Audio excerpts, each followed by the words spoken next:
I'm Edward Wilford. I'm the Senior Research Director with Wars Intelligence, which is now a part of Omdia.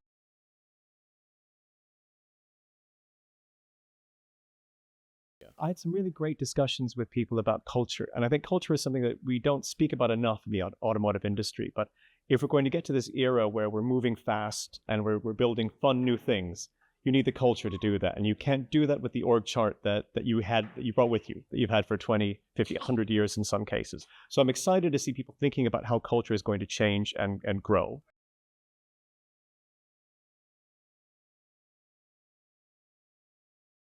I was really excited to see the presentation by James from Lucid, where he talks about resiliency. And I think resiliency is another thing where we had a supply chain shock a few years ago, and we never really covered from that. We moved on from it without fixing it. And I think we need to really look at how we can be resilient, how we can sort of have a supply chain, how we can have a design system, a production system that takes into account the fact that things happen and that changes are going to come, whether they be from tariffs or natural disasters or port strikes, and how we continue to build and grow in such a way that we can take that in stride and keep moving forward without losing time or energy to things like that.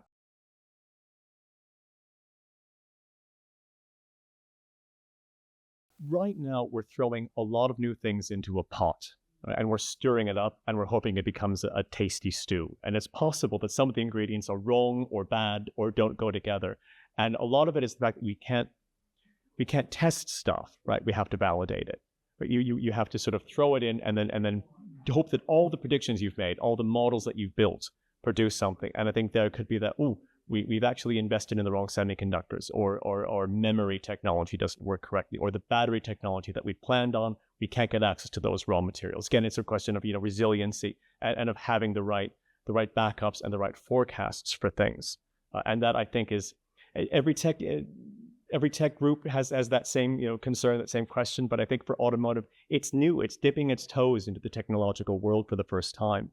And I think sort of getting that technology balance correctly is something that a lot of people are going to worry about. Keeps a lot of people up at night.